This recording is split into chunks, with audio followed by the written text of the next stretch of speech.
Oi, gente querida, estou muito feliz de estar aqui com vocês, de trazer esta palavra. Hoje a palavra é uma palavra de encorajamento e de esperança e o título dela é Uma Promessa para Todos os Momentos. Amém? Eu quero ler um versículo da palavra de Deus que é maravilhoso. Diz assim: sabemos que todas as coisas cooperam para o bem daqueles que amam a Deus, daqueles que são chamados segundo o seu propósito. Então, eu quero começar afirmando aqui que essa é uma promessa que traz esperança para todo tipo de pessoas que estão vivendo problemas, né? Em segundo lugar, essa promessa é uma garantia de que Deus tem um plano para cada um dos seus filhos. Amém? A sua vida não é uma vida que não tem importância. Às vezes você está vivendo até um momento, uma situação, um tempo até que está se alongando, onde as coisas não acontecem, onde você tem tristeza depois de tristeza, e você pode até achar que Deus não se importa com você, e que você é uma pessoa insignificante. Mas não, essa palavra aqui é uma promessa para você que está se sentindo assim, tá? Em primeiro lugar, é uma promessa que traz segurança. O apóstolo Paulo começa com a seguinte afirmação: sabemos. Ele não está falando eu acho que, ele está dizendo sabemos. Quando você sabe, você tem certeza. Quando você sabe algo, já virou um fato, uma verdade na sua vida. Então, quando você tem fé, é isso que acontece. Deus revela, até no meio das circunstâncias difíceis, das dores, das perdas, das falências, né, dos abandonos, dos casamentos que podem acabar, até nestas horas, Deus pode te dar uma fé e você passa a saber que tudo vai passar e que Deus vai te dar vitória na frente, né? Depois, eu entendo que o apóstolo Paulo está dizendo, sabemos que, e vem com essa promessa, porque ele quer dividir com todos nós, né? Que Deus quer substituir uma vida de incerteza por uma vida de fé. Isso faz toda a diferença, viu, gente? Porque pessoas inseguras, que estão sempre com insegurança, que precisam de outros objetos que não sejam Deus, né, para ter segurança, são pessoas inseguras, têm medo de doença, têm medo de morte, têm medo de acontecer alguma coisa. Por quê? Porque não entendem que Deus se importa com elas, não tem segurança nesse relacionamento. Então, esta é uma promessa que, para quem crê, deve ser uma segurança de que Deus se importa. Sabe, ele pode até permitir que você passe por aflições, como Jesus disse, no mundo tereis aflições, mas tem de bom ânimo porque eu venci o mundo. Ou seja, se o nosso Salvador venceu o mundo, nós vamos vencer também. Amém? Agora, a grande verdade é que as pessoas que não têm fé, elas vivem cheias de incertezas. Primeiro, elas não sabem por que elas estão aqui. Tá? Elas acham que são obras do acaso, né? Que alguém teve uma relação sexual e elas nasceram e não tem importância alguma. Entendeu? E dependem de si mesmas, né? Elas não entendem que Deus criou cada um com um propósito, com um DNA específico, com qualidades, com características e com um plano e um propósito para cada uma delas. Os incrédulos não têm essa certeza, então vivem com medo da sombra, com medo da morte, vivem apavorados, principalmente em tempos difíceis como esse de coronavírus. A pessoa vai sempre trazer para si o pior, tá? Elas não sabem como a vida começou. Quando eu estou falando da vida, eu não estou falando da própria vida, eu estou falando da vida mesmo, no universo. Preferem acreditar num Big Bang, sabe?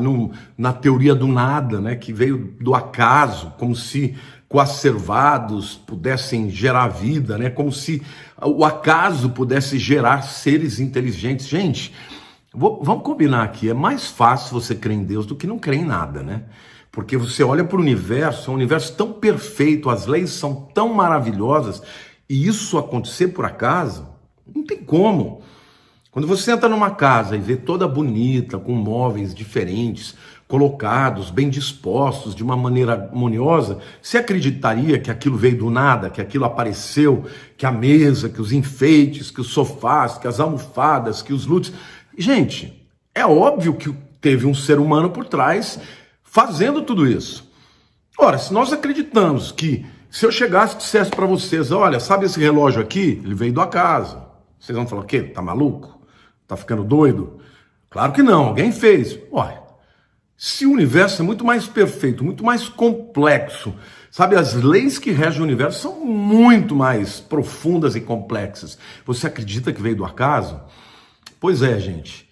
Os ímpios, aqueles que não creem em nada, eles acham que tudo veio do acaso. Veio do nada.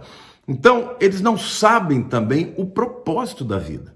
Não sabem que a vida tem um plano. Ela cumpre um plano no propósito de Deus. Eles não têm esse entendimento. E muito mais as suas próprias vidas. Eles acham que eles caíram nesse mundo aqui e que se eles morrerem não vai fazer diferença para ninguém. Mas para você que crê, meu querido, deixa eu te dizer uma coisa linda. Deus te fez como um ser único. Você é sui generis. Nunca houve no mundo e nem jamais haverá uma pessoa tão complexa como você.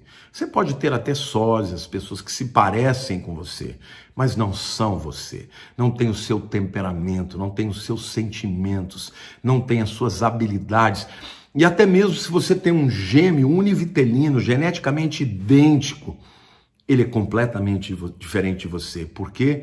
Porque ele tem uma alma própria, ele tem um espírito próprio. Então, pessoas que não entendem o propósito da existência de todos nós, são pessoas que ficam completamente inseguras, porque afinal de contas elas são dispensáveis nesta engrenagem, do mundo, segundo a visão dos materialistas, E mais do que isso, não sabem o que vai acontecer depois da morte. Existem os ateus que afirmam que não tem nada, a morte vai acabar com tudo. Existem os agnósticos, que são aqueles que dizem, bom, se tem alguma coisa eu não sei, eu prefiro ficar sem saber e deixa a vida me levar, a vida leva eu, porque eu vou viver aqui mesmo, isso é tudo que eu tenho. A Bíblia diz que miseráveis homens que somos, aqueles que não creem. Por quê? Porque não entendem a beleza, o propósito e, sobretudo, a segurança de saber que existe a vida eterna. Amém? Mas para o crente, todas essas dúvidas têm respostas, tá? 2 Timóteo capítulo 2, versículo 12, ou é 1:12, não, 1:12, desculpe, eu errei aqui. 2 Timóteo 1:12, corrigindo. E por isso estou sofrendo essas coisas, Paulo está dizendo. Todavia, não me envergonho, porque sei em quem tenho crido. E estou certo de que ele é poderoso para guardar o meu depósito até aquele dia. O apóstolo Paulo, durante a sua vida, quando ele se converteu, quando ele começou a pregar a Cristo, ele teve muitas lutas, muitas perseguições. Ele foi apedrejado, ele passou por naufrágios, ele foi açoitado. A vida dele nesse mundo aqui, vamos combinar, não foi fácil. Então deixa eu te dizer uma coisa, olha, Deus nunca prometeu que você não teria aflições nesse mundo. Ao contrário, Jesus disse, no mundo tereis aflições, mas tem de bom ânimo porque eu venci o mundo. Agora, apesar disso tudo, o apóstolo Paulo tinha uma certeza, Ele dizia, olha, mesmo que eu esteja sofrendo todas essas coisas, não me envergonho, porque sei em quem tenho crido. Estou certo de que ele é poderoso para guardar o meu depósito até aquele dia. O que o apóstolo Paulo está dizendo é o seguinte, nesse mundo você pode ter perdas, não é? Pessoas podem te roubar, pessoas podem te trair, você pode perder coisas que você amealhou ao longo da vida, você pode ter trabalhado muito e vem alguém e leva embora e rouba, ou mesmo a própria situação do país. Eu me lembro que quando veio o plano Collor, muita gente que tinha dinheiro investido em poupança, perdeu tudo, o governo confiscou e as pessoas até se matavam, porque toda a sua esperança estava lá, Então, no mundo a gente pode perder essas coisas, mas Paulo tinha uma certeza, ele fala, eu sei em quem eu tenho crido, estou certo de que ele é poderoso para guardar o meu depósito até aquele dia. Ou seja, queridos, aquilo que você conquistou, aquilo que você amealhou na tua vida espiritual, no teu relacionamento com Deus, no teu relacionamento com as pessoas, ninguém vai roubar. Ninguém vai roubar o teu galardão. Ninguém vai roubar as bênçãos que estão reservadas para você, que vive para Deus, que vive para a sua glória, que vive segundo o seu propósito. Amém? A segunda coisa que eu quero falar dessa promessa, ela é que é uma promessa para todas as experiências, tá? Porque a Bíblia deixa clara que todas as coisas cooperam para o bem. Esta palavra cooperar no grego é sinergel. É uma palavra que foi transliterada para o português. É um vocábulo, né, muito utilizado, por exemplo, nas empresas. A gente precisa trabalhar com sinergia. O que significa sinergia? Significa trabalhar juntos. Ergon é trabalho, e sim é uma preposição que significa com, juntos. Então, a Bíblia está dizendo que todas as coisas, as boas, as más, as esperadas, as inesperadas, as que nos alegraram, aquelas que nos entristeceram, todas elas estão juntos nesta engrenagem da vida e na supervisão de Deus para fazer com que você, que é um filho amado, saia melhor depois dessas circunstâncias. Ou seja, estas coisas cooperam, elas trabalham juntas para o bem daqueles que amam a Deus. Então, algumas experiências, meus queridos, são muito difíceis de passar, não tenha dúvidas, e a gente passa por elas, e a gente reclama, e a gente fica triste, a gente clama a Deus, mas no final, Jesus prometeu vitória, né? Então, a gente pode na vida experimentar circunstâncias que nos abalam. Nós não somos super-homens, né? Nós somos seres humanos, somos frágeis, somos fracos muitas vezes, mas somos filhos de Deus e Ele nos ama mesmo quando a gente fraqueja. O apóstolo Paulo dizia, quando eu sou fraco é que eu sou forte, porque o poder de Deus se manifesta nas minhas fraquezas. Tá entendendo, meu querido? Capiche? Você tá me entendendo que Deus se importa com você, que Deus se importa com a sua vida, com as suas circunstâncias, que Ele não está alheio à sua dor, aos seus problemas, mas não é que Ele esteja distante porque Ele quer que você, sabe, se ferre ou que você seja disciplinado. Não, Ele está trabalhando, operando, usando as circunstâncias para te tornar uma pessoa melhor. É como um pai, às vezes o pai disciplina, às vezes ele abraça, às vezes ele dá um castigo, às vezes ele dá um presente. Deus é assim, meu querido. Ele trabalha conosco. Eu vejo isso na minha vida, sabe, gente? Eu cresci como um menino revoltado, adolescente revoltado.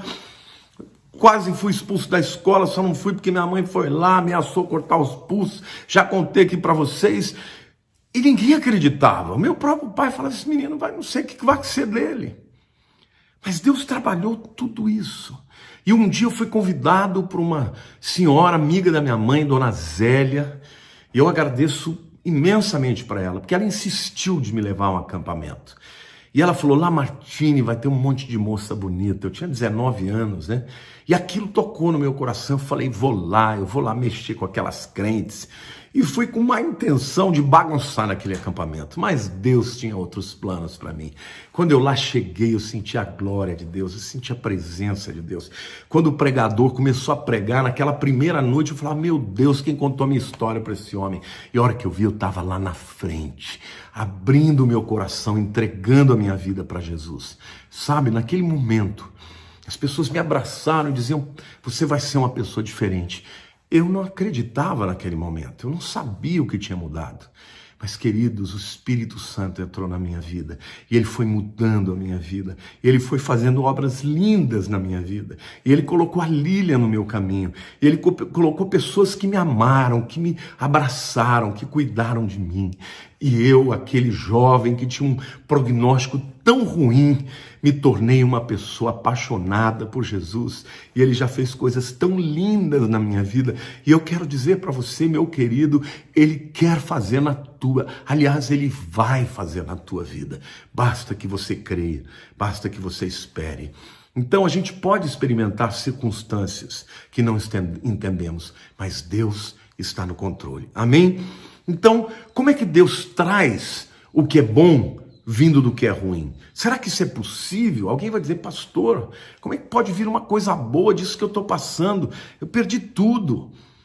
Sabe, agora mesmo com esse negócio de coronavírus, eu tenho sabido de pessoas, pequenos empresários, que tinham um negocinho com alguns funcionários, perderam tudo, tiveram que mandar as pessoas embora. Como é que pode vir coisas boas de uma coisa tão ruim como essa? Eu quero que vocês se lembrem de Moisés. Moisés, num certo ponto da vida dele, ele era um fugitivo, e ele deixou para trás o Egito, onde ele perdeu tudo que ele tinha. Ele era um príncipe, tinha dinheiro, tinha honra, tinha glória, né? E ele deixou tudo para trás por causa de um erro que ele cometeu. Mas aquilo que parecia algo que não tinha jeito, irremediável, Deus tornou aquela situação e fez daqueles fugitivos um grande libertador. E quando ele volta para o Egito, ele não volta mais como um fujão, mas como um homem de Deus, um instrumento através do qual Deus libertaria o seu povo. E a história de José? A história de José, alguém vai dizer também, puxa vida, que coisa triste. Um jovem que foi traído por todos os seus irmãos, quiseram matá-lo, depois decidiram que não iam matar, jogaram num poço, depois venderam para os midianitas. Que coisa triste, gente. Como é que podia uma coisa ruim dessa trazer uma coisa boa? Não se esqueça, meus queridos, embora ele tenha sido vendido pelos irmãos no Egito, na verdade, ele estava sendo enviado pelo Senhor para o Egito, porque lá ele passaria por muitas dificuldades, mas Deus o levantaria para ser o governador do Egito, chamado, tendo o título de Safenat Paneia, o Salvador do mundo, porque foi ele quem interpretou o sonho do faraó, das 7 vacas magras e as 7 vacas gordas. Foi ele quem criou um sistema de cobrar 20% das colheitas, dos produtores de grãos, para que quando chegasse o momento da seca, eles tivessem tudo armazenado. Foi ele quem foi instrumento de Deus para salvar a sua família quando vieram comprar os alimentos no Egito. Então, aquilo que parecia irremediável, Deus usou, e as circunstâncias todas cooperaram para o bem de José, e José foi honrado, e ele está nos anais da palavra de Deus, está escrito na Bíblia, este homem extraordinário, mas Deus usou de circunstâncias adversas. Queridos, se ele fez na vida de Moisés, se ele fez na vida de José, ele também pode fazer na tua vida, e ele quer fazer. Não se esqueça, Deus tem planos lindos para você, mas é importante que você creia. A terceira e última verdade que eu quero compartilhar com vocês é que essa é uma promessa sobre um plano maravilhoso de Deus para os crentes. O texto é claro, todas as coisas cooperam para o bem. De quem? Primeiro, daqueles que amam a Deus. Segundo, daqueles que são chamados segundo o seu propósito. Só ama a Deus aqueles que conhecem a Deus, aqueles que têm um relacionamento com Ele, aqueles que já entregaram suas vidas para Cristo. Para esses, Deus tem um plano maravilhoso. Para esses, a promessa de que todas as coisas cooperam para o bem, inclusive o coronavírus.